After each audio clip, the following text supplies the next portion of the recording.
Depuis le 16 juin, les députés de la commission d'enquête consacrée à l'épidémie de Covid-19 auditionnent les acteurs de la crise sanitaire, le monde médical, mais aussi les ex-ministres et directeurs généraux de la santé. Tout l'été, LCP vous fait revivre ces auditions.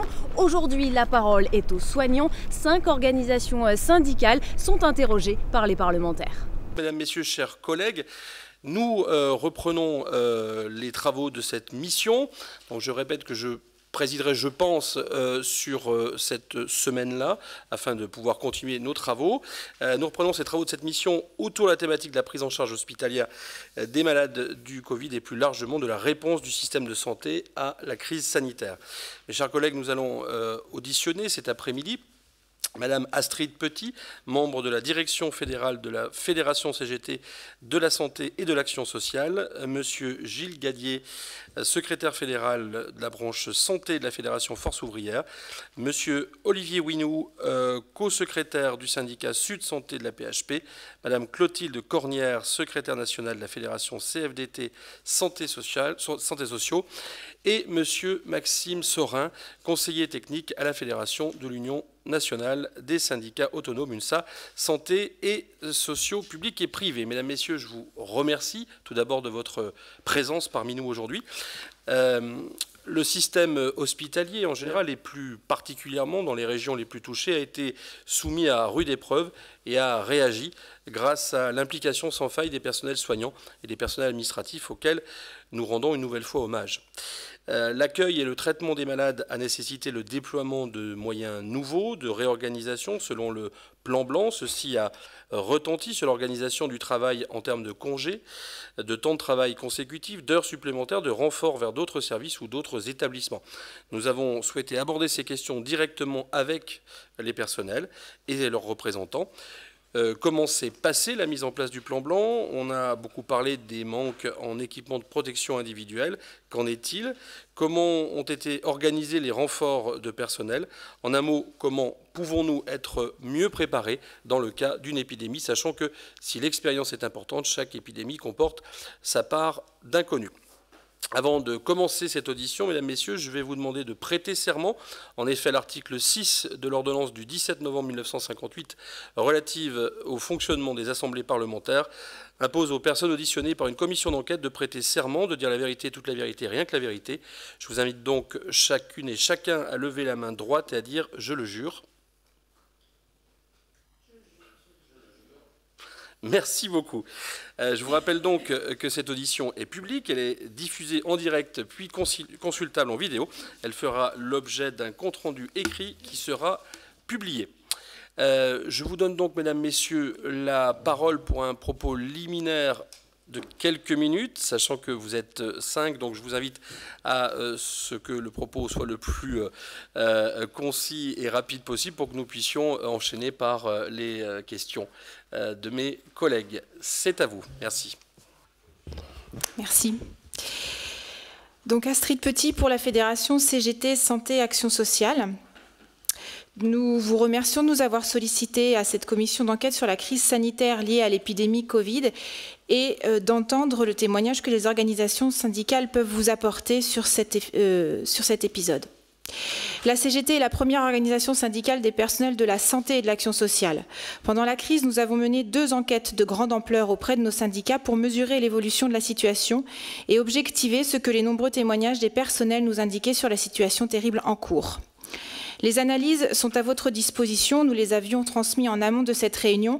Elles sont aussi en libre accès sur le site CGT Santé. Ces enquêtes apportent beaucoup d'éléments chiffrés. C'est une démonstration édifiante sur ce qui n'a pas fonctionné et pourquoi. Nous avons ainsi pu mettre en lumière dès la fin du mois d'avril la surcontamination des personnels soignants à un moment où cette question était ignorée. Depuis, le gouvernement a fait un décompte et en effet, il y a bien une surcontamination avérée des personnels soignants. Ce que nous pouvons établir aujourd'hui, c'est qu'il n'y a pas eu de fatalité à ce que 30 000 personnes meurent en France de l'épidémie ou à ce que tant de collègues soient contaminés par le virus. C'est le résultat de défaillances, de décisions politiques délibérées ou de lois adoptées ces dernières années contre notre système de santé et contre la sécurité sociale. Le bilan humain est lourd. Il aurait pu en être tout autrement si nous avions eu les lits d'hospitalisation qui ont été fermés par dizaines de milliers, et ce par tous les gouvernements successifs, réduction qui continue d'ailleurs encore aujourd'hui, si nous avions eu les masques, le matériel de protection et les médicaments dont nous avions besoin. Les tests auraient pu éviter des milliers de contaminations dans les EHPAD, mais nous ne les avons pas eus. Nous avons aussi découvert que des recommandations ministérielles conseillaient de maintenir les personnes âgées malades à leur domicile ou dans les EHPAD plutôt que de les accueillir à l'hôpital. Nous ne pouvons que nous interroger, car tout le monde sait que la moitié des décès des Covid en France proviennent des EHPAD. Et pourtant, nous avions alerté bien en amont de cette épidémie sur le manque de personnel, sur les dangers de fermer tant de services hospitaliers et de structures sociales. Les personnels avaient dénoncé leurs conditions de travail et notamment la situation dans les EHPAD. Ce qui apparaît, c'est que contre toute attente, c'est que l'hôpital n'a malheureusement pas pu faire face à la crise sanitaire. Il n'en avait plus les moyens. Année après année, les budgets dévolus aux dépenses d'assurance maladie votés au Parlement sont toujours contraints et toujours en dessous des besoins de la population, nous le savons tous. Et les lois concernant la santé n'ont eu de cesse de diminuer l'offre de soins publics. Or, il est incontestable que c'est le secteur sanitaire public qui a fait face à l'épidémie. Par ailleurs, nous avons pu voir pendant la crise une accélération des atteintes aux droits des salariés dans notre champ. Les plans blancs, les plans bleus, horaires de travail dérogatoires, affectation imposée au personnel, repos supprimé ou imposé, voire une augmentation significative des situations de dépassement d'actes professionnels. Nous assistons dans plusieurs endroits aujourd'hui à une forme d'opportunisme pour pérenniser ces dérogations mises en œuvre dans des circonstances exceptionnelles. Et plusieurs propositions du ministère dans le Ségur vont aussi dans ce sens. Contractualisation de quotas d'heures supplémentaires, demander au personnel déjà en sous-effectif de se remplacer les uns des autres, ou encore la mise en place de rémunérations variables, notamment en lien avec un entretien d'évaluation professionnelle. Ce ne sont pas exactement les promesses gouvernementales entendues pendant la crise. Les personnels avaient cru comprendre que leur salaire serait augmenté, pas que leurs droits seraient attaqués. Il y aurait eu la crise et désormais l'après-crise. Il nous semble difficile de considérer que la crise est terminée, tant la situation dans nos établissements est critique actuellement. On peut même dire que la crise sanitaire perdure encore maintenant en France. Les centaines de milliers de patients dont les opérations chirurgicales, le suivi ou les consultations ont été annulées, reportées, affluent désormais dans les services. Et les lits manquent toujours, les personnels sont épuisés, mais restent toujours en sous-effectif. La dangerosité et la pénibilité de nos métiers n'est aujourd'hui plus à démontrer. Nous avons payé un lourd tribut par l'exposition au virus sans le matériel de protection suffisant. Et pourtant, il semblerait que la reconnaissance comme maladie professionnelle ne serait réservée qu'aux collègues ayant eu des formes graves de la maladie. Ceci est vécu comme une profonde injustice, tout comme l'a été la décision de verser au personnel une prime exceptionnelle différente selon les départements ou leur établissement. En conclusion, un chiffre. La Fédération CGT a mené en juin une nouvelle enquête sur la situation dans notre secteur après le déconfinement. À la question « Des salariés de votre établissement ont-ils démissionné ou ont-ils l'intention de changer de profession à la suite de la crise sanitaire ?» 37% de nos syndicats nous répondaient avoir connaissance de telles situations. Nous ne le supposions pas. L'attente d'amélioration des conditions de travail et salariales des salariés dans notre champ est donc énorme. Merci pour ce court propos liminaire. Je vous laisse prendre la suite, monsieur. Donc, Fédération FO Santé, Gilles Gadier, je tiens à vous remercier de nous avoir invités à cette table ronde afin de porter la parole des agents dans le cadre de cette commission d'enquête sur l'impact, la gestion et les conséquences de l'épidémie de Covid-19. Notre fédération représente l'ensemble des personnels, secteur hospitalier, médico-social et social. Voilà. Même si on m'a informé par téléphone que nous étions plutôt sur les aides-soignants ou les infirmiers, m'a-t-on dit au téléphone.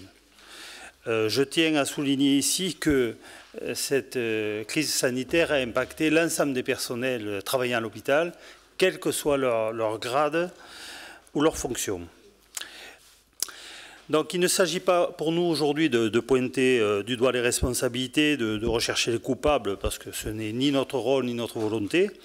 Mais l'intérêt véritable de cette audition pour nous qui sommes venus ici, c'est de procéder à l'analyse de la situation, ou vous aider à procéder à l'analyse de la situation par les informations qu'on pourra vous donner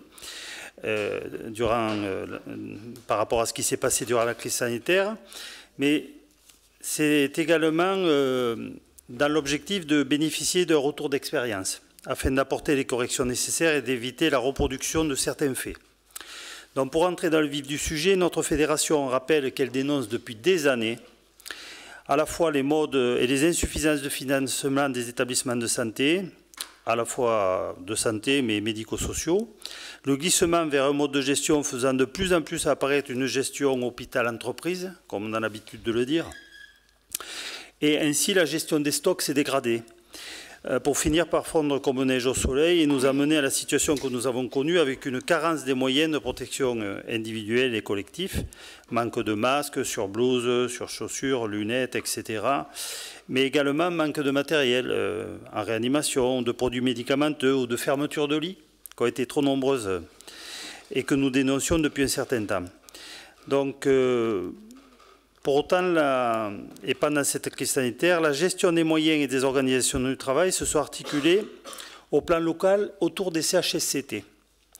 J'aborde cette question parce que c'était la pierre angulaire de l'organisation dans les établissements et la loi du 6 août 2019 de transformation de la fonction publique prévoit la suppression des CHSCT.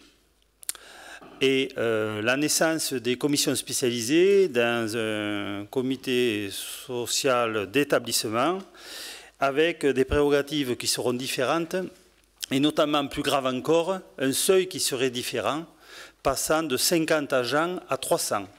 Ce qui veut dire qu'on entérinerait le fait qu'il n'y aurait plus de CHSCT quasiment dans l'ensemble des EHPAD en France.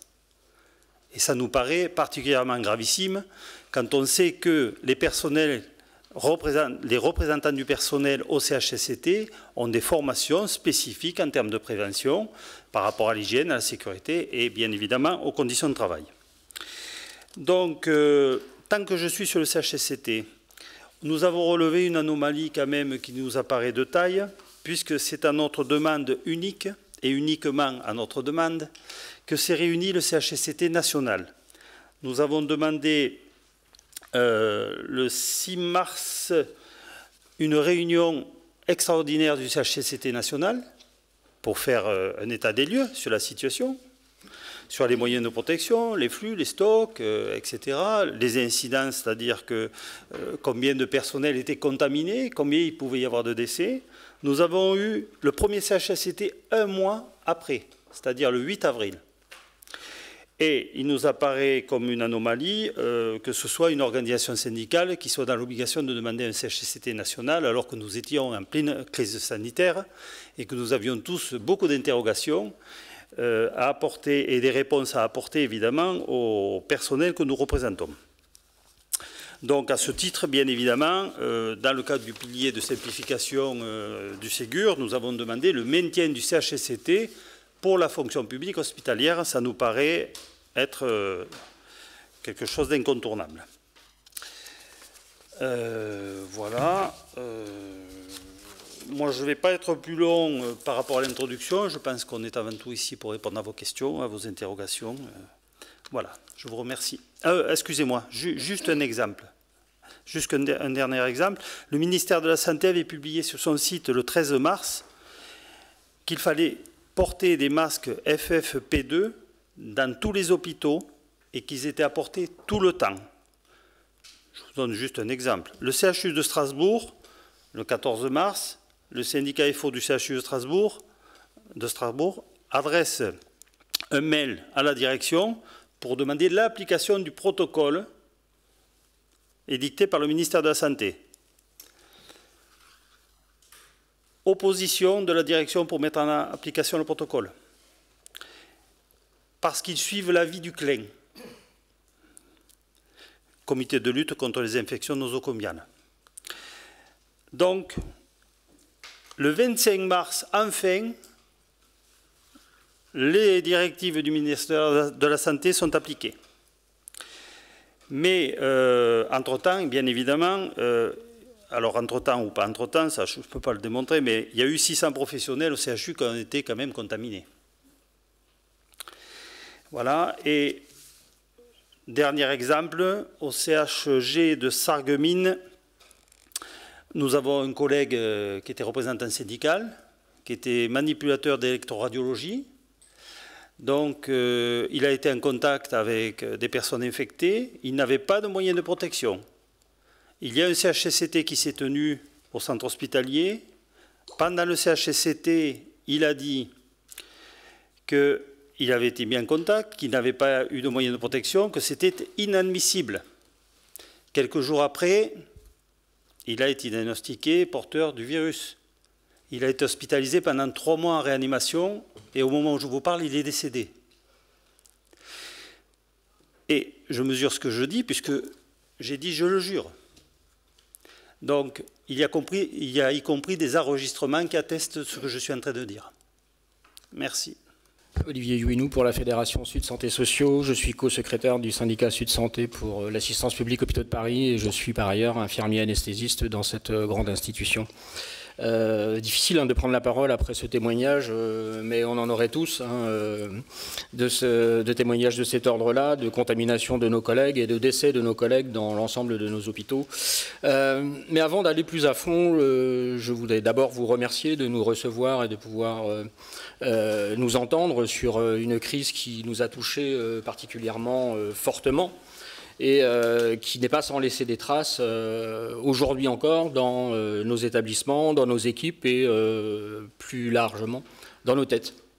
Pour ma part, j'ai abandonné mes délégations syndicales dans ce contexte-là pour rejoindre les équipes, venir en renfort dans mon établissement et prendre part parce que mon métier le permettait, parce que mon métier était essentiel à ce moment-là, dans les équipes de l'assistance publique et tout particulièrement à l'hôpital Henri Mondor de Créteil.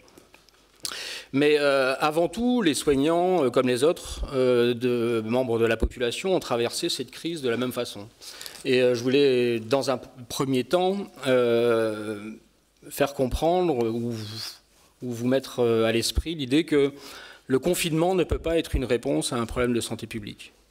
Que c'est certes un choix politique, mais que ça ne peut pas être une décision. Le sécuritaire et le liberticide ne peuvent pas être des réponses à un problème même pandémique comme celui que l'on a traversé.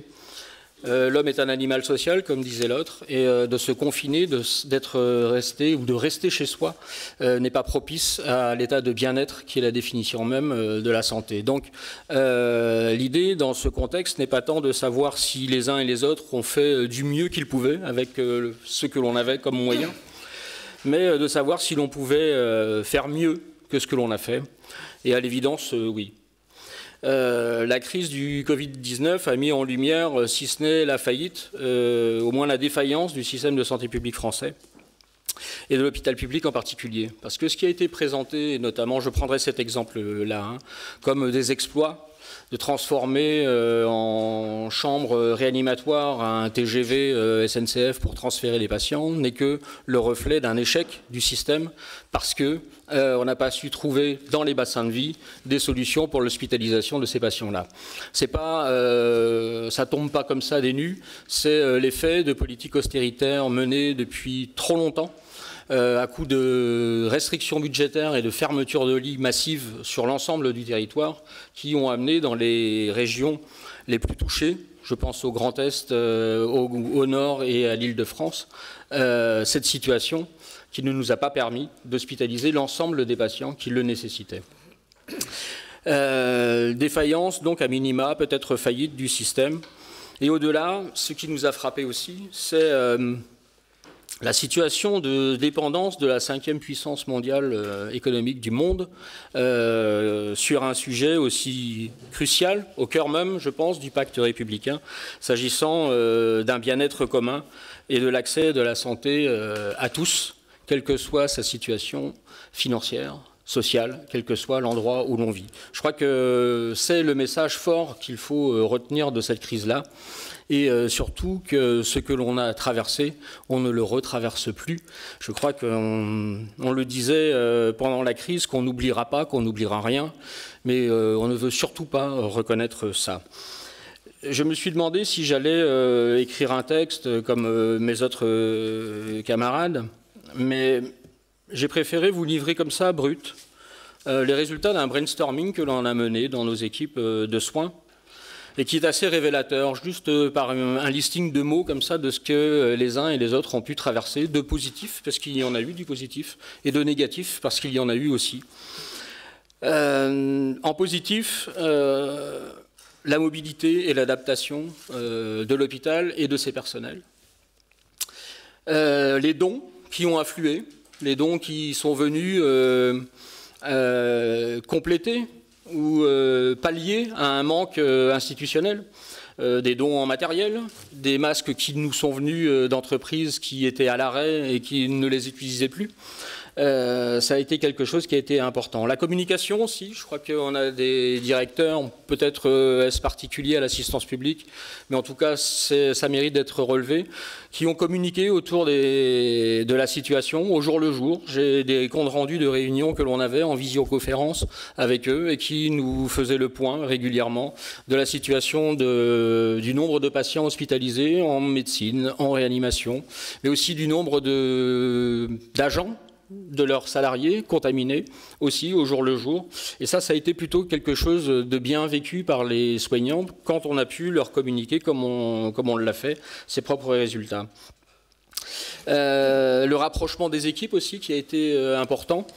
Et l'attachement qui était déjà avéré, mais qui s'est concrétisé dans le cadre de cette crise, l'attachement au service comme une unité fonctionnelle de l'hôpital et non pas dans ces grands vaisseaux où ils veulent tous nous amener des supragroupes hospitaliers ou des départements médicaux universitaires. On est perdu là-dedans, on ne sait plus qui dirige ça. La crise a remis les choses au clair et a confirmé ce que déjà des enquêtes sociales avaient dit, l'attachement des hospitaliers, qu'ils soient médecins ou non médicaux, à la notion de service et à la notion d'établissement. La reconnaissance de la Covid comme une maladie professionnelle, ça a été plutôt vécu positivement aussi.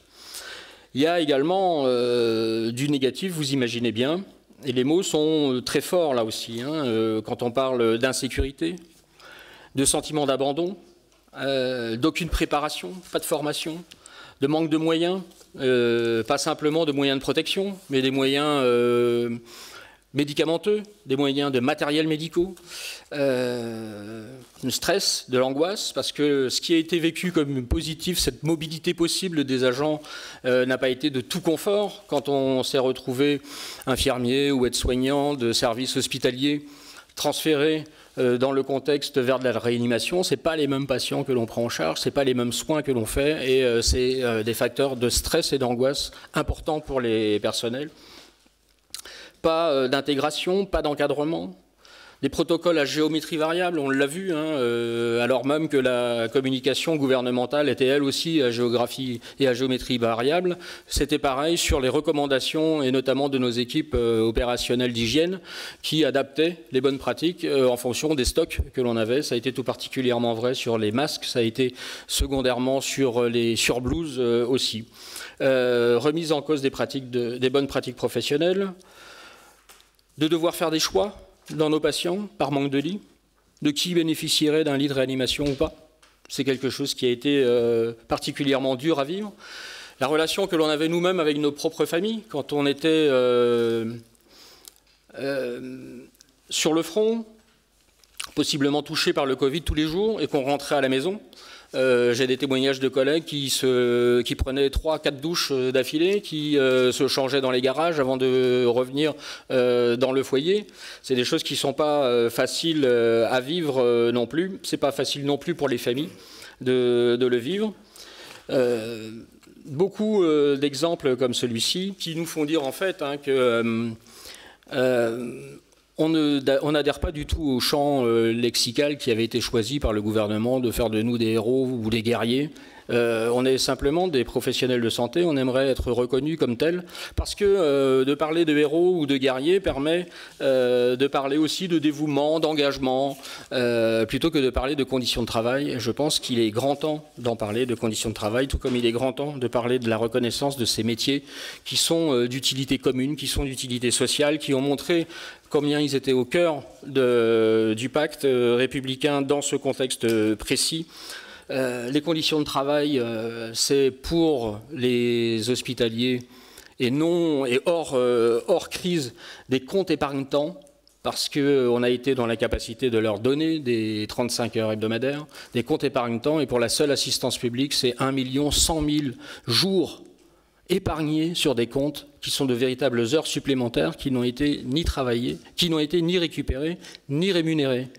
Elle est là la véritable dette de l'hôpital aujourd'hui. Elle est une dette sociale, elle est une dette vis-à-vis de ses salariés. Si la crise permet de pallier à tout ça, au moins il y aura quelque chose de véritablement positif. Merci à vous.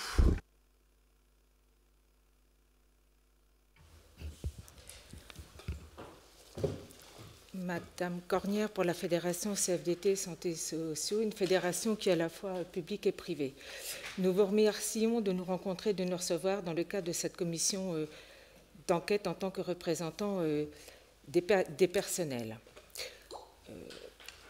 L'impact et la gestion de cette crise a été importante.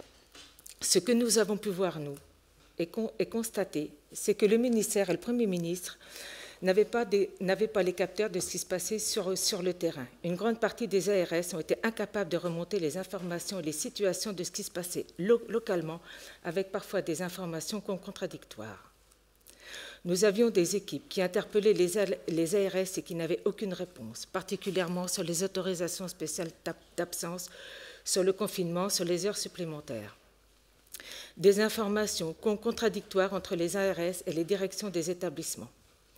Il a fallu que la DGOS mette des foires aux questions pour réguler les informations, et voire même parfois avec des interprétations différentes.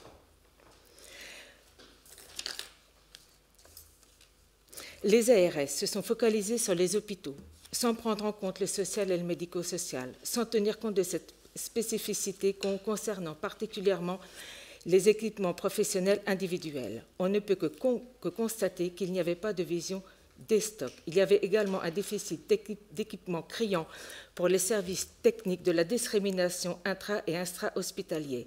Par exemple, dans la branche de l'aide à domicile où les personnels n'avaient pas de masques et un manque de reconnaissance et de méconnaissance de leur profession.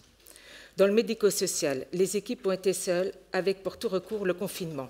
Le confinement qui a été le révélateur de l'incompétence des directions. Un déficit également de stock de médicaments et de matériel pour lesquels parfois les hospitaliers ainsi que les entreprises ont dû faire preuve d'ingéniosité pour répondre aux besoins. On pense entre autres aux respirateurs. Il n'y a pas eu de réunion de la part des ARS avec tous les acteurs au moment du confinement. Pas d'implication des conseils départementaux pour le médico-social et le social alors que c'est du champ de leurs compétences. Dans les établissements, si ça a marché, c'est que le système ne s'est pas grippé, c'est grâce au professionnalisme des salariés. Là où il y a eu du dialogue social et où les directions ont laissé de l'autonomie aux équipes, ça a bien fonctionné. Les équipes ont su s'organiser. On a souligné le lien important, nous avons souligné, nous, le lien important qu'il y a eu avec la DGOS, qui, quand elle a tenu compte des remontées du terrain, a su apporter des réponses et fluidifier les relations entre les organisations syndicales, les agents et les directions. Parce que cruellement, sur le terrain, le dialogue social a manqué. Cette crise sanitaire a démontré la capacité d'engagement des personnels. Elle a démontré que là où il y avait de l'information du dialogue social, là où il n'y avait pas d'information du dialogue social, cela a généré stress et peur.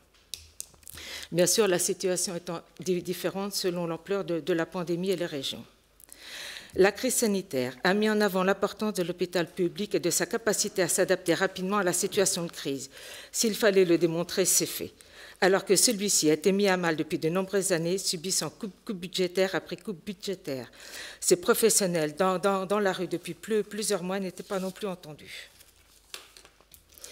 Elle a aussi mis en avant l'importance de la filière soins avec le premier niveau que sont les ASH, le personnel responsable de l'hygiène hospitalière.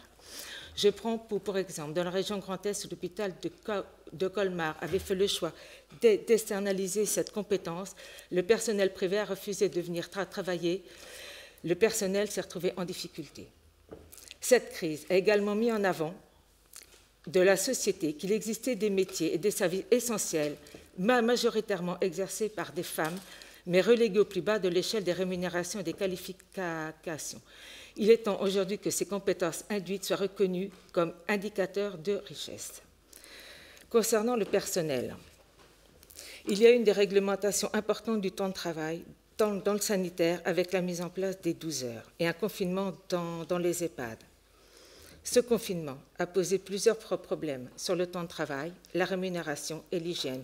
Comment du personnel peut-il accepter de dormir à même le sol? Et les conséquences sur les collectifs de travail, puisque tout le monde n'était pas volontaire. La question de l'engagement a généré également des choses en dehors du professionnalisme, parce que être professionnel, c'est aussi savoir prendre du temps et du repos. Quelles conséquences cela entraînera sur les collectifs de travail et les incidences sur la vie personnelle? On voit aussi arriver, et les professionnels le verbalisent, ils disent ne plus vouloir exercer, avec un sentiment contradictoire à la fois de fierté et de plus jamais ça.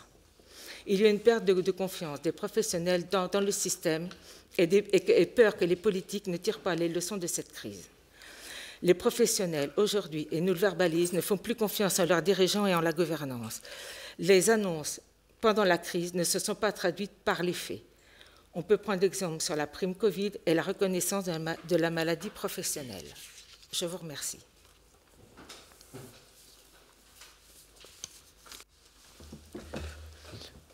Maxime Sorin, pour l'UNSA Santé Sociaux. Donc, petite précision, avant d'être conseiller technique, je suis infirmier de réanimation et représentant syndical. Monsieur le vice-président, la Fédération UNSA Santé Sociaux vous remercie pour cette invitation permettant un échange sur la situation de la gestion de la crise Covid-19 dans les établissements relevant de la FPH. Au préalable, je tiens à rappeler les circonstances dans lesquelles ce secteur se trouvait avant l'arrivée de cette épidémie. Cette crise sanitaire est arrivée dans un contexte où le personnel soignant, technique et administratif, soit à l'hôpital ou dans le secteur médico-social, était déjà en grande difficulté par beaucoup de pertes de repères et le peu de considération que nous ressentons induit par plusieurs éléments, notamment la loi de transformation de la fonction publique, qui acte la suppression des CHSCT, qui durant cette crise a démontré toute l'efficacité et l'utilité de cette instance, mais également la politique managériale portée par l'efficience, là où dans un milieu professionnel qui traite l'humain, c'est l'efficacité qui doit être mise en avant.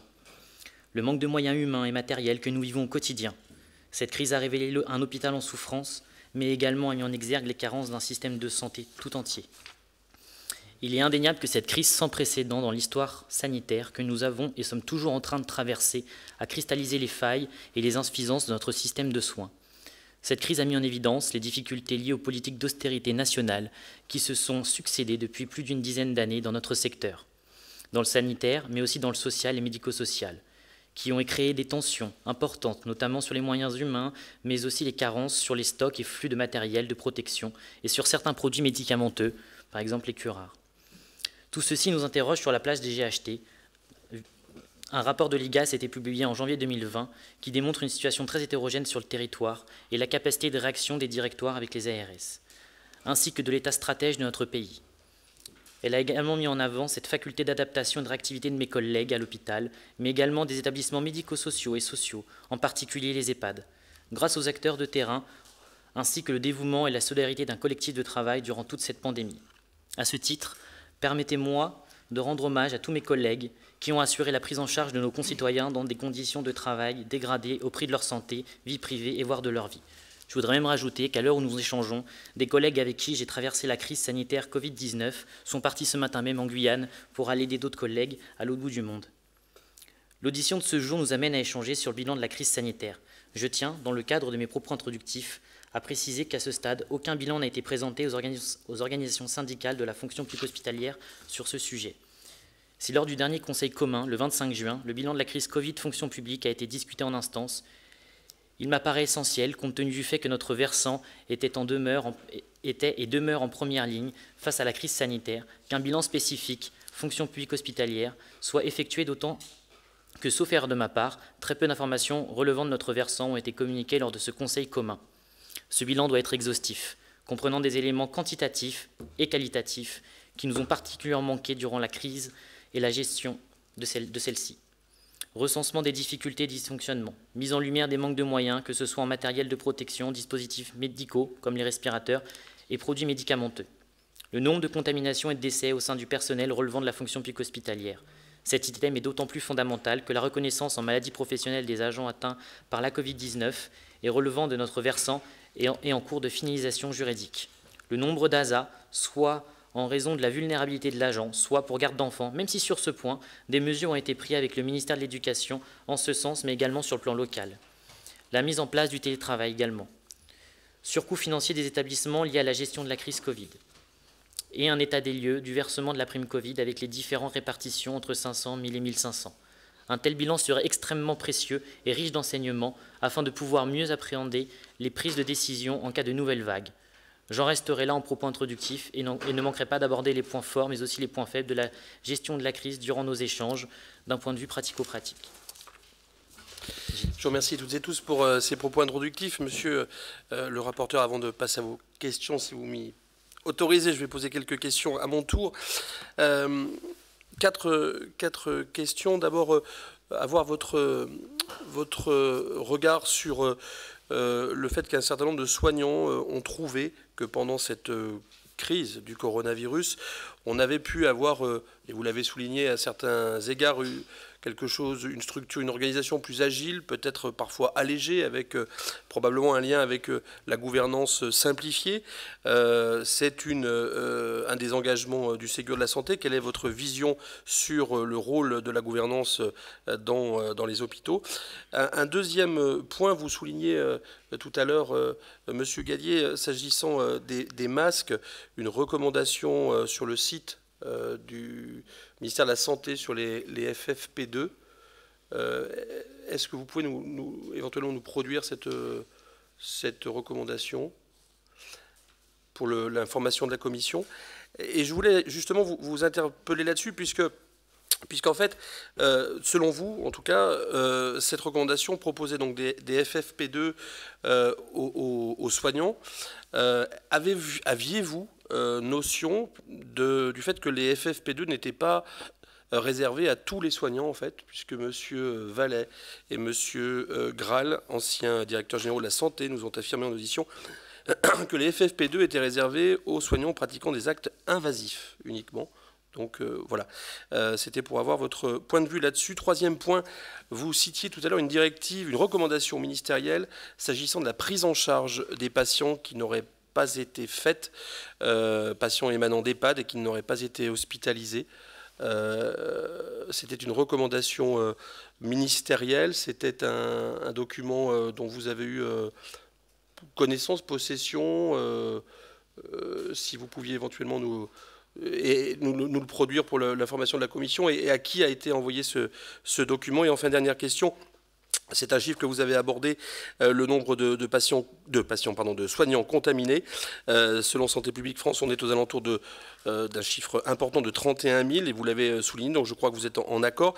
Avez-vous aujourd'hui une estimation, un retour des déclarations et surtout des reconnaissances en maladie professionnelle qui, selon le ministère de la Santé, avaient été demandées en reconnaissance systématique à partir du moment où il était avéré qu'il y avait une contamination, quelle que soit l'origine de la contamination? Avez-vous des retours là-dessus? Merci beaucoup. Je vous laisse répondre dans l'ordre que vous le souhaitez, mais en étant, s'il vous plaît, relativement concis, puisque vous êtes assez nombreux à intervenir. Merci beaucoup.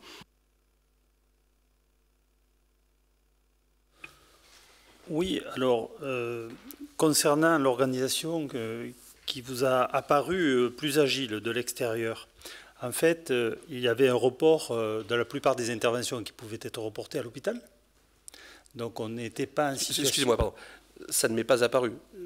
Certains soignants ont estimé qu'il s'agissait d'une organisation plus agile selon un article du Monde. D'accord.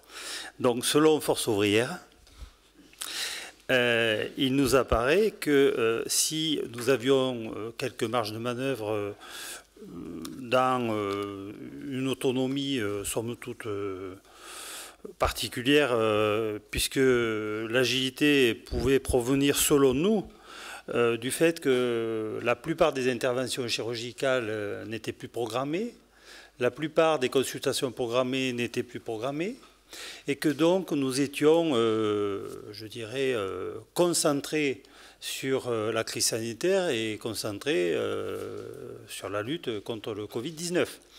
Donc, bien évidemment, ça laisse des marges de manœuvre, mais ça voudrait dire que l'hôpital public, il faudrait qu'il fonctionne en permanence comme ça, et nous étions là en situation de crise, et il n'est pas possible de fonctionner comme ça, puisque il faut répondre aux besoins de la population.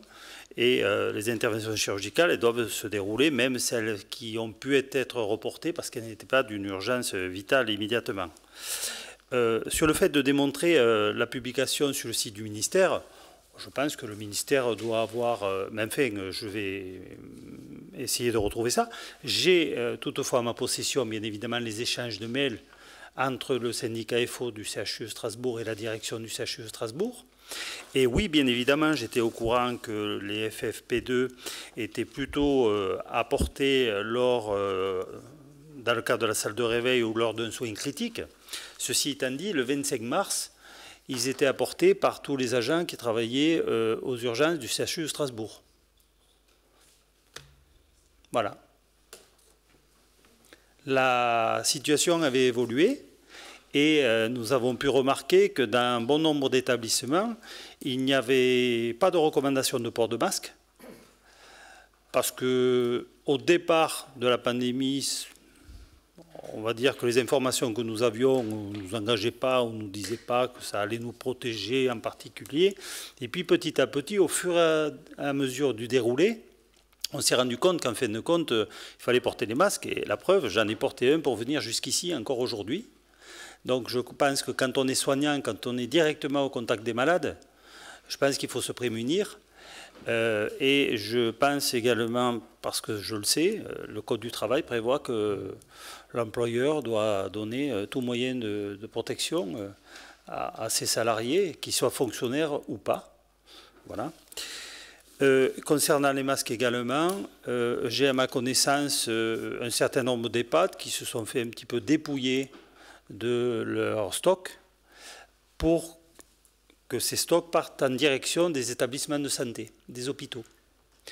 Et dans les EHPAD, il y a des gens très fragiles. Et donc, ça nous a apparu comme être non-sens. Et j'ai personnellement interpellé la Direction générale de l'organisation des soins lors de notre première CHSCT nationale, que nous avons fait en visioconférence, pour les alerter sur le sujet, parce qu'on ne comprenait pas bien pourquoi on allait démunir. Il fallait protéger tout le monde, bien évidemment, mais les sujets les plus fragiles étaient dans les EHPAD, d'après les scientifiques et les professionnels.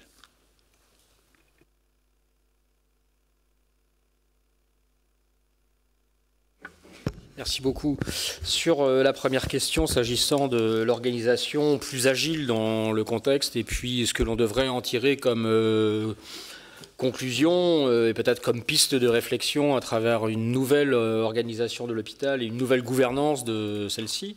À l'évidence, on a démontré à travers cette crise-là, alors même que l'exécutif nous faisait savoir que c'était coûte que coûte et que du coup il n'y avait pas de contraintes budgétaires, que les difficultés sont venues d'ailleurs en fait, parce qu'on peut débloquer les tiroirs, proposer des lignes budgétaires. Si on n'a pas le matériel et le matériel à acheter, on reste dans la même difficulté sur l'hôpital. C'est le cas typique de la commande de 1 milliard de masques en Chine qui ne sont jamais venus, qui ont été détournés de ce que j'ai cru comprendre sur le tarmac du Caire en Égypte, parce que les Américains avaient mis plus cher et des stocks qui nous étaient destinés sur Paris sont partis à New York.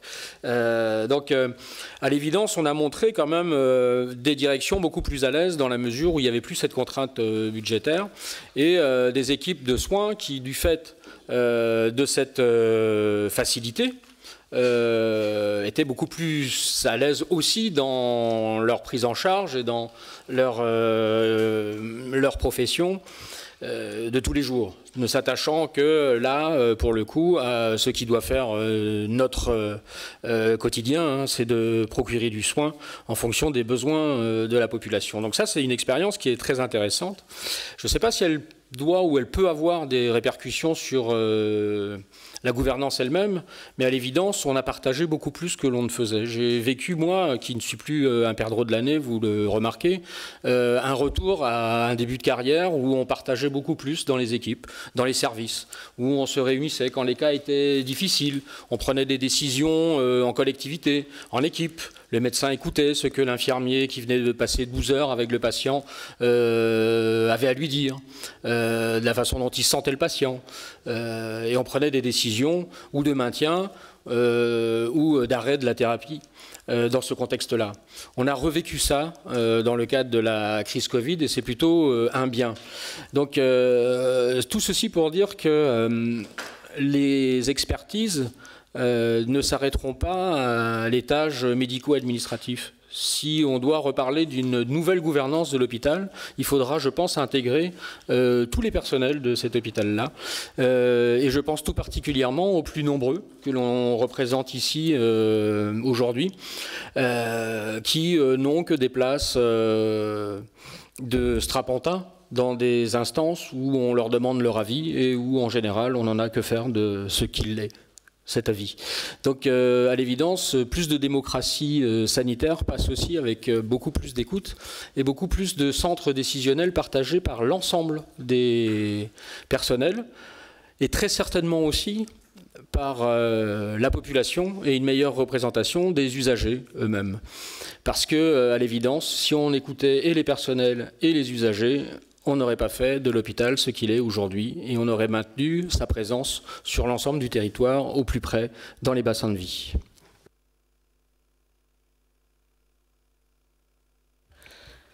Sur la vision de la gouvernance, je l'ai dit un peu dans ma déclaration, hein, le constat qu'on a fait et nous, ce qu'on a vu et les remontées du terrain que nous avons eues, c'est quand il y a pu avoir un dialogue social assez fluide entre les directions et les équipes, ça a mis, je vais le dire un peu de manière familiale, de l'huile dans les rouages. Et à partir de ce moment-là, les équipes ont été en capacité de s'organiser et de faire des propositions d'organisation de travail aussi, et de régulation du soin et autres. Et ça, c'est quelque chose qui est important parce que c'est quelque chose que les équipes, elles savent faire. De tout temps, elles osent faire, elles sont en capacité de faire, elles sont en capacité d'organiser le travail, elles sont en capacité, quand il y a un gros problème, comme là on avait une crise, eh ben, de mettre les choses en place et de venir travailler, de ne pas s'occuper et de se réguler, comme mon collègue l'a dit aussi. Il y a un resserrement du collectif qui leur permet de prendre les décisions les bonnes, même en cas de déréglementation, et ça passe, et c'est fluide. Donc ça, c'est quelque chose qui est important, et c'est un constat que nous avons fait. Ce qui a été un peu mal vécu, c'est vrai, la réquisition des masques dans les EHPAD, c'est quelque chose qui n'a pas été très bien compris par le personnel. Nous, ils nous disaient, mais nous aussi, on a des personnes à s'occuper, il y a des gens malades, comment on fait? On est malade, on doit venir travailler quand même. On nous dit qu'il n'y a personne pour nous remplacer, on est susceptible. Et on avait des professionnels qui nous appelaient en nous disant, mais moi je suis,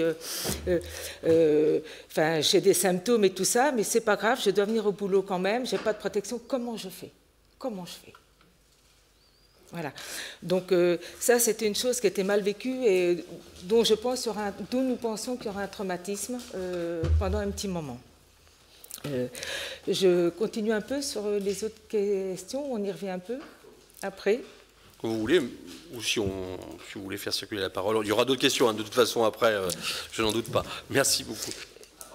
Juste sur, effectivement, on a eu des remontées, nous aussi, de personnel en EHPAD, et même quand cet EHPAD appartenait à un centre hospitalier, donc faisait partie du sanitaire, avec les collègues qui nous appelaient, qui nous disaient, mais on ne peut pas envoyer les personnes âgées en réa, on ne peut pas les envoyer en service de médecine dans l'hôpital, c'est refusé, on doit se débrouiller.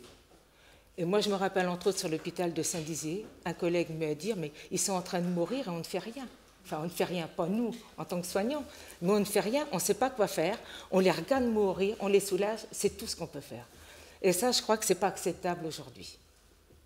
Et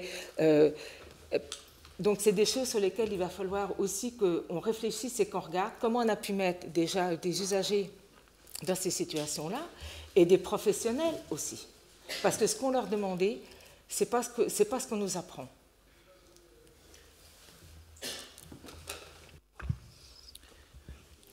Merci. Pardon.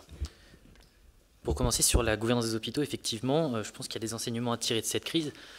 Trop souvent, je pense que les informations vont du haut vers le bas, du directoire vers les agents, alors que des instances sont prévues pour que ça puisse être un échange commun, participer à une réflexion commune avec notamment le CTE ou le CHSCT ou le conseil de surveillance. Beaucoup trop, on voit des instances où les ordres du jour sont communs, où les représentants syndicaux ne peuvent pas faire remonter à la direction ce que nous vivons sur le terrain, les problématiques que nous pouvons rencontrer qui sont vraiment pragmatiques.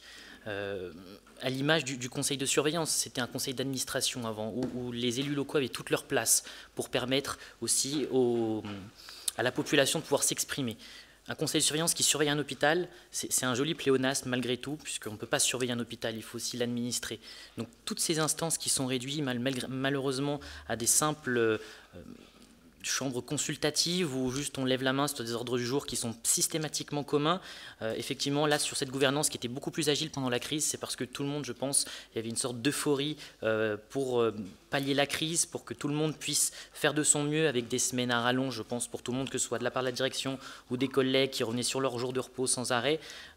Il y a vraiment des leçons à tirer de cette crise concernant la gouvernance des hôpitaux en ayant un point d'ancrage beaucoup plus local de ce qui se passe dans les gouvernances. De même que les GHT, il y a des GHT qui ont des étendues pratiquement de 70 km d'écart avec une seule direction commune. On ne peut pas gérer un hôpital à distance, surtout avec des soignants qui ont des heures dérogatoires comme le 12 heures, qui font des nuits, des jours, qui enchaînent des semaines éreintantes. Concernant les masques, effectivement, pour les masques FFP2, de ce que moi j'en retiens des retours qui m'ont été faits, effectivement, c'était pour les actes invasifs de la sphère ORL. Puis pour revenir sur les masques, de ce que l'on sait aujourd'hui par rapport au virus, 80%. Pour 80% du virus, il est manuporté, c'est-à-dire c'est par les gestes, par les touchés, par les objets, et 20% aéroporté. On met en avant ce problématique de masque alors que c'est d'abord aux gestes barrières qu'il faut mettre l'accent sur les distanciations sociales, même par rapport aux EHPAD ou autres. Les EHPAD sont un lieu de vie. Alors effectivement, des choix ont été faits, ça a coûté probablement de nombreuses vies, ça a mis un mal-être immense auprès des collègues, des équipes des EHPAD, parce qu'il y a eu une incompréhension totale, parce que trop souvent l'amalgame est fait entre les EHPAD qui sont médicalisés et l'hôpital, donc il y a une gestion et un exercice un petit peu différent dans la gestion des EHPAD. Pour autant, effectivement, beaucoup d'EHPAD ont dû se débrouiller par eux-mêmes avant d'attendre des actions gouvernementales, des recommandations, etc. Toute la politique interne a été mise sur l'hôpital, sur les établissements sociaux, et ça a trop tardé pour les EHPAD, pour nos personnes âgées. Et on en voit la catastrophe, puisqu'on a même du mal aujourd'hui à estimer le nombre de pertes à domicile, on n'a même aucun chiffre. Et puis, je vais m'arrêter là. Merci.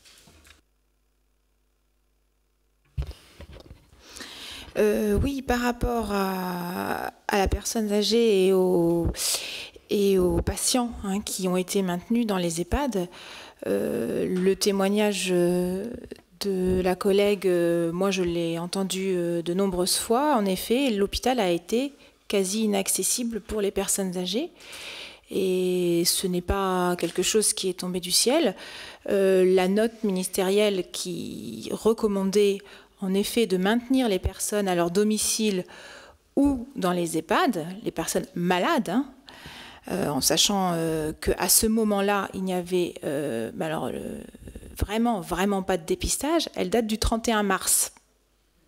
Elle date du 31 mars. C'est écrit, c'est écrit dedans. Voilà, on aboutit à la situation que la moitié, au moins la moitié, des personnes qui sont mortes en France sont des personnes, certes, âgées, mais moyennement âgées pour certaines. Et on ne peut que se poser la question, c'est comme ça qu'on le formule nous. On se pose la question de pourquoi est-ce qu'on les a maintenus plutôt que de leur donner la possibilité d'accéder à l'hôpital comme n'importe quel patient. Voilà. Ensuite, j'allais répondre à votre autre question sur la recommandation, sur la reconnaissance en maladie professionnelle. Alors là, pour l'instant, il y a c'est très très difficile d'estimer exactement où on en est de cette reconnaissance-là. Nous, la CGT, on a refait une étude donc courant juin. Seulement un tiers de nos syndicats nous ont indiqué avoir connaissance sur leur établissement de processus de reconnaissance de maladies professionnelles mis en place.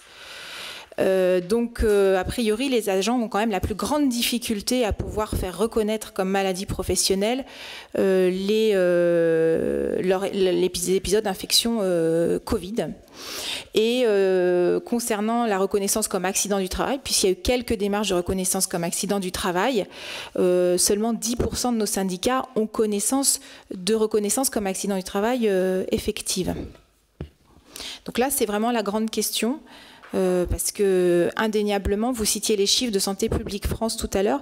Moi, je ne suis pas à 30 000 contaminés. Hein. Le dernier chiffre que j'avais au 14 mai, c'était 65 800 personnels de notre champ qui étaient contaminés. 14 mai. Merci. Je vous laisse la parole, monsieur le rapporteur. Merci, monsieur le vice-président. D'abord, permettez-moi d'exprimer ma reconnaissance personnelle, je crois celle de la Commission, à l'ensemble des personnels soignants que vous représentez et qui ont effectué un travail. Vous l'avez dit tout à l'heure, vous ne souhaitiez pas cette reconnaissance, mais je crois qu'il est quand même important, utile et pertinent de la souligner avec beaucoup de force, parce que l'un d'entre vous tout à l'heure évaluait les points positifs et les points qui l'ont été un peu moins. Dans les points positifs, il y a naturellement le professionnalisme, l'engagement, la détermination de tous les personnels soignants à l'hôpital public ou dans les établissements privés, dans les EHPAD, dans les établissements médico-sociaux, dans les services de soins à domicile. Donc je veux vous dire notre immense gratitude, parce que si le système a tenu dans les conditions difficiles que vous avez rappelées, c'est naturellement grâce à vous. Je voudrais revenir sur un point que beaucoup d'entre vous, quasiment la plupart, ont soulevé. Et cette audition est extrêmement importante parce que vous exprimez, c'est peut-être la première fois que nous avons cette audition avec des personnels qui ont été au contact direct des difficultés du terrain, au-delà d'une parole, qui est une parole qui a été entendue ici, mais qui est une parole un peu plus officielle. Vous avez une parole concrète et je crois qu'elle est précieuse pour nous parce que vous avez des propos qui sont un peu éloignés. Un grand quotidien titrait ce soir que hier on a entendu une positive attitude. Vos propos, ça n'éloigne un peu. Mais il y a un point qui m'a beaucoup frappé, c'est que vous avez tenu chacune et chacun une position en disant que des choix ont été faits dans la prise en compte des patients. C'est une analyse, une position, voire une accusation extrêmement grave qui est contestée au plan médical, où on nous dit que tout le monde a été accueilli. Donc sur quoi vous reposez cette affirmation où vous nous avez indiqué, je crois que c'est M. Younous tout à l'heure, qu'il y avait des choix qui ont été faits par manque de lits. Donc, est-ce que vous avez des éléments quantitatifs, une évaluation concrète? Monsieur Saurin, vous nous dites des choix ont été faits et ça a sans doute coûté des vies. Hein. Donc, c'est un point extrêmement important qu'il faut éclairer. Donc, d'abord, est-ce à l'hôpital et puis en service de réanimation, bien sûr, comment vous avez vécu ces choix? Comment ont-ils été effectués? Est-ce que vous en avez été témoin? Vous nous avez indiqué, Madame Petit aussi, vous avez évoqué cette instruction ministérielle, cette note. Si vous l'avez d'ailleurs, on serait demandeur que vous la transmettiez à la Commission, puisque il a toujours été dit à la Commission qu'il n'y avait aucune instruction de cette nature, cette note du 31 mars, qui recommande le maintien en EHPAD ou à domicile. Voilà. Et là aussi, avec des conséquences extrêmement graves. Vous avez évoqué, Madame Cormière, cet exemple de Saint-Dizier en disant on les regarde mourir sans rien faire. Bon, ça rejoint une expérience qu'en tant qu'élu local, j'ai connue dans mon département, qui pour l'instant a toujours été contestée par les autorités de tutelle. Donc ce point, je crois, mérite de votre part. Vous avez une expérience concrète, une vision concrète de terrain. C'est un point majeur parce que derrière, il y a des vies. Il y a des vies. Si on n'a pas hospitalisé des personnes âgées en EHPAD, naturellement, on les a très souvent, elles ont été très souvent conduites sur un chemin qui malheureusement était fatal. Était fatal avec les conséquences, avec une absence de prise en charge. Donc, est-ce que vous avez des éléments chiffrés? Est-ce que vous avez des exemples concrets? Et vous, comment vous avez vécu directement ces situations? Est-ce que vous en avez été témoin directement? Je vous remercie. Oui, merci beaucoup. Donc là, c'est plus mon domaine de compétences, notamment la réanimation.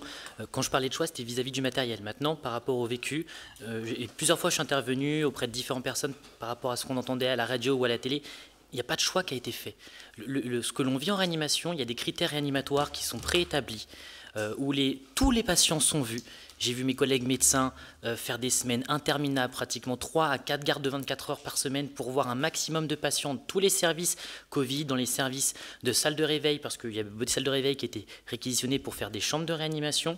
Donc il n'y a pas de choix qui ont été faits chez les patients. Tous les patients ont été étudiés.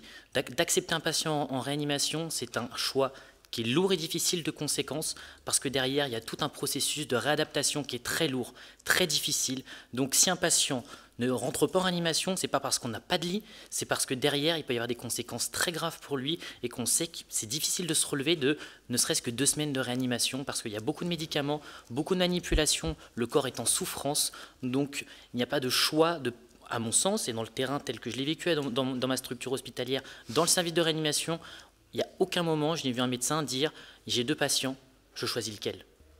Ça n'est, à mon sens, pas arrivé, et je pense qu'il y aurait une levée de bouclier si ça devait arriver. Là, c'est là où il faut reconnaître aussi le professionnalisme, que ce soit des paramédicaux ou des personnels médicaux. Chacun a pris ses responsabilités en évaluant le bénéfice et le risque. C'est comme ça qu'on travaille en médecine. Et pas de choix vis-à-vis de l'humain ont été faits. Quand j'évoquais les choix, peut-être que je me suis mal exprimé, c'était concernant... Parce que j'avais noté, vous avez indiqué des choix ont été faits, ça a coûté des vies. Mais c'est sur le matériel, c'est sûr. D'accord. Voilà. Oui, tout à fait. Si vous ne mettez pas le micro, ce n'est pas enregistré, donc si vous pouvez répéter, s'il vous plaît, avec le micro, je suis désolé. Donc je disais oui, c'est par rapport au choix du confinement des EHPAD, effectivement, parce que ça a beaucoup tardé. Les EHPAD, ce sont des lieux de vie qui sont médicalisés. Il y a des médecins coordinateurs qui permettent de gérer les prises en charge, ce qu'on appelle les prises en soins plus exactement. Des fois, ça a tardé, les redescentes d'informations ont mis du temps à arriver, donc les choix tardifs de s'occuper des structures médico-sociales étaient longues, là où on a mis l'accent vraiment sur les structures. D'accord, donc ces choix concernaient sur l'hospitalisation des personnes âgées en EHPAD, c'était plutôt ça votre... D'accord. Alors, j'aurais peut-être pas la même approche que mon collègue. Moi, je pense que des choix ont été faits.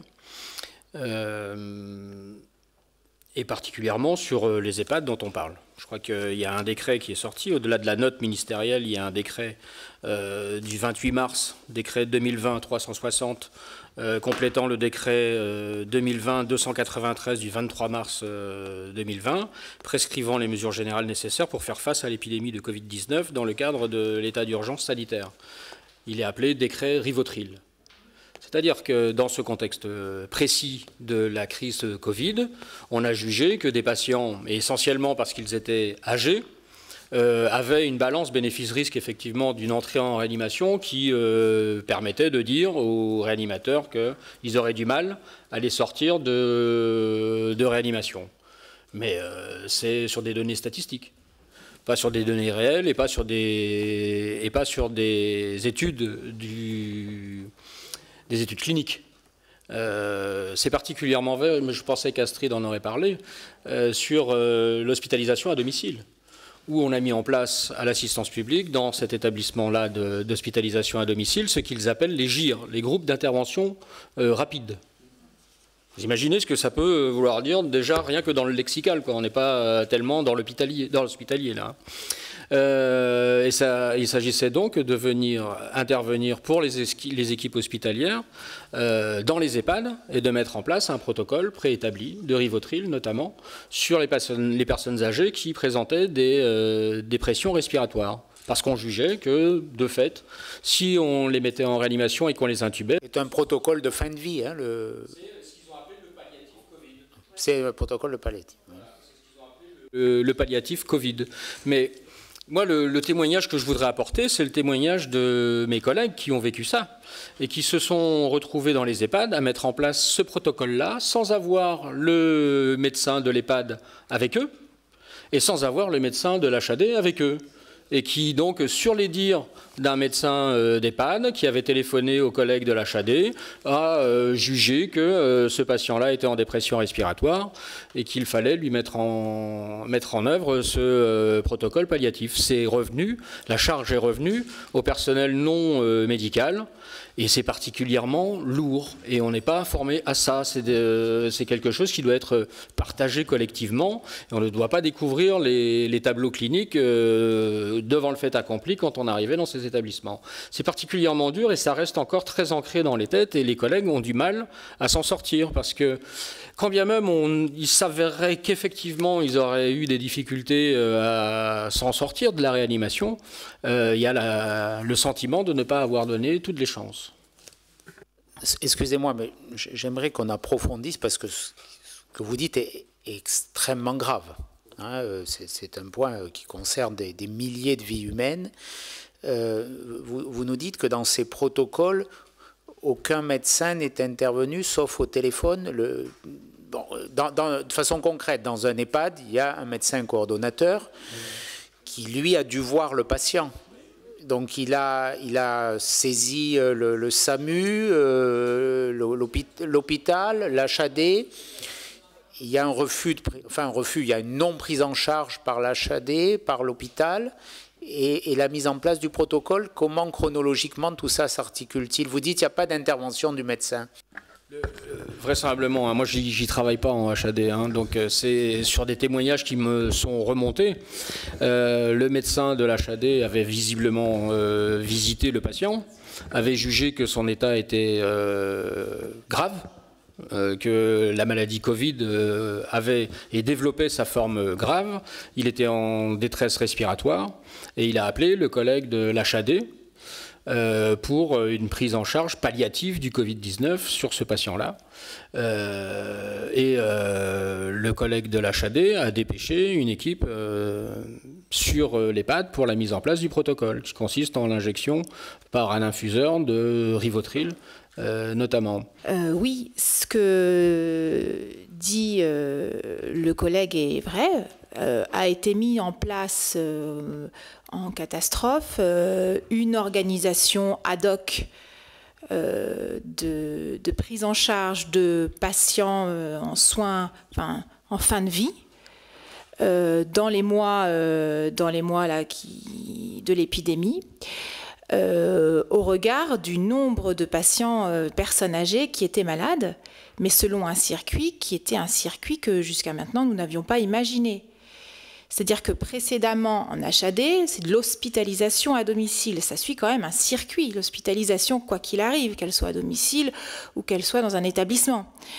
Il faut quand même qu'un médecin voie un patient, que l'entrée soit préparée, que toutes les prescriptions soient là, qu'on ait un dossier, qu'on ait un accord, qu'on ait du patient ou de la famille, etc. etc.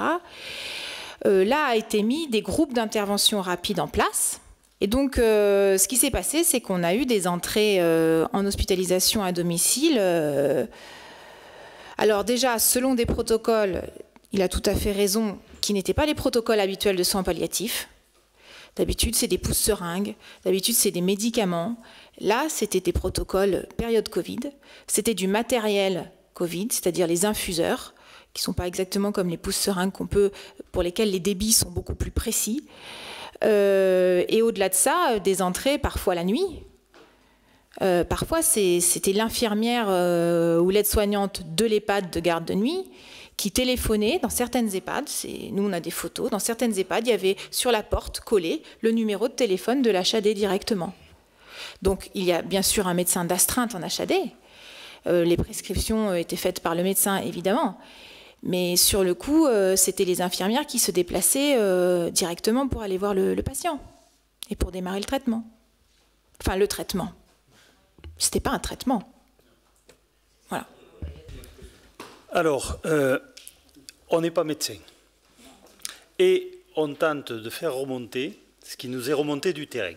Et ce qu'on est en train de vous dire, en fait, c'est ce qui nous est remonté du terrain.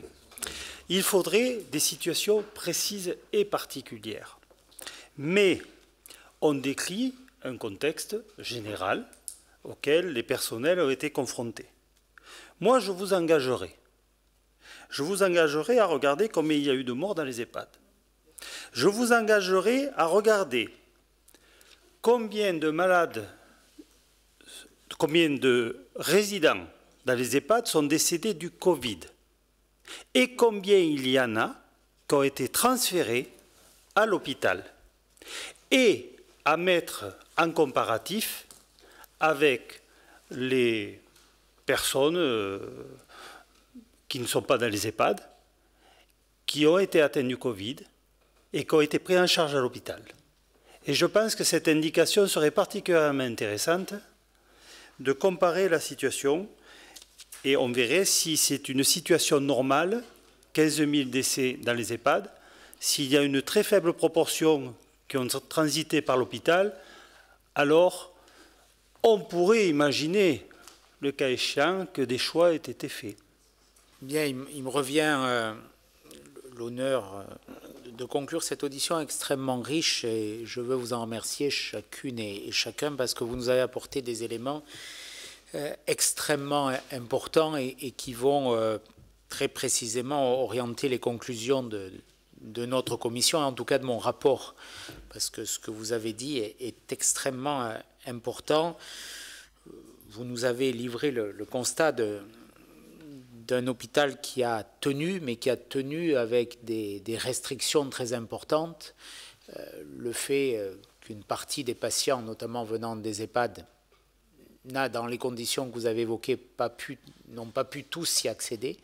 Et le fait aussi, et je voudrais peut-être pour conclure vous interroger là-dessus sur l'état des lieux actuels, que beaucoup de prises en charge de pathologies hors Covid n'ont pas été effectuées dans la période de crise, ont été décalées, et donc qu'il y a eu aussi pour certains patients peut-être une perte de chance face à la maladie. Donc je voudrais connaître comment l'hôpital remonte en charge sur la prise en charge des pathologies classiques et vous interroger, puisque le directeur général de la santé vient ce soir de dire en même temps que notre audition qu'il fallait se préparer à une seconde vague, si vous pensez qu'aujourd'hui nous avons pu tirer les leçons de la crise pour éventuellement faire face, si par malheur cette deuxième vague se produit.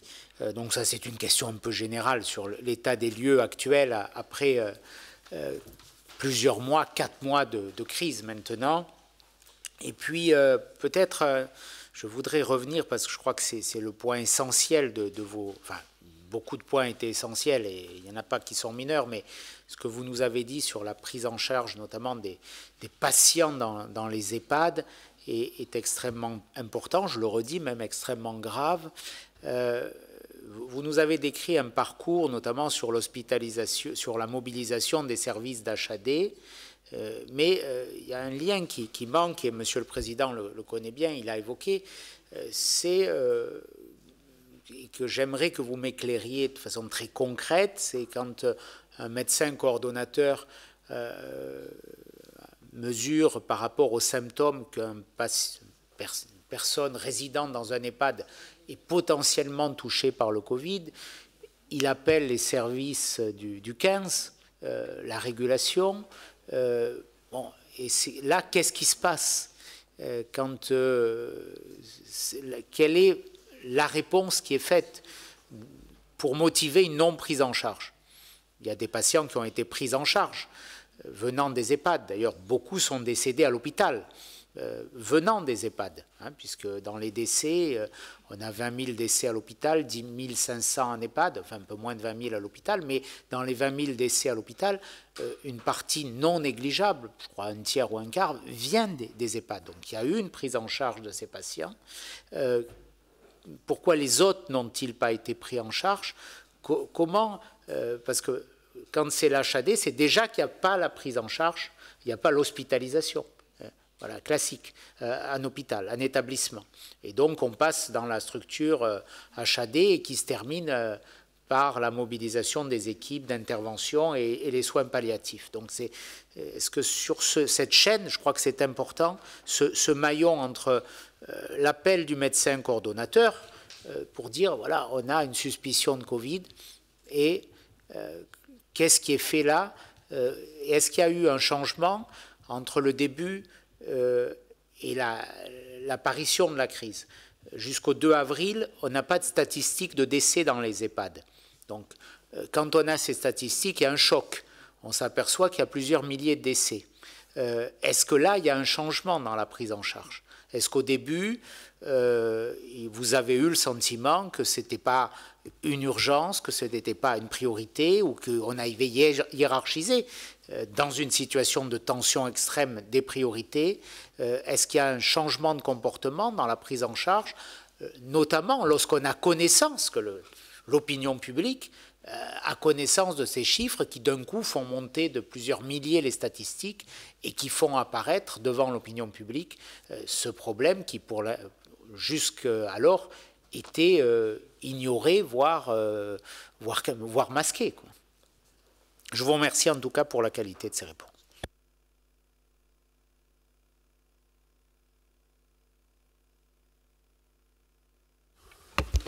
Vous laissez les gens sans voix, monsieur le rapporteur.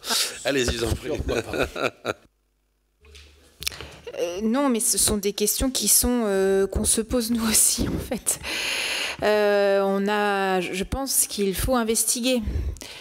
Parce que de ce que j'ai vu, moi, malheureusement, face à la flambée de l'épidémie, des protocoles ou des procédures, on va dire, plutôt que des protocoles, n'ont pas toujours été respectés de la même façon. Et notamment pour les entrées en hospitalisation à domicile, même si, a priori, ça ne s'est pas toujours passé par le SAMU qui contacte l'HAD. Hein, il a pu arriver plusieurs fois, que ce soit un médecin de l'EHPAD, voire, moi j'ai des témoignages de soignants, mais je n'ai pas pu vérifier, qui me disent que c'était parfois des personnels, notamment la nuit, qui prenaient contact avec l'HAD directement.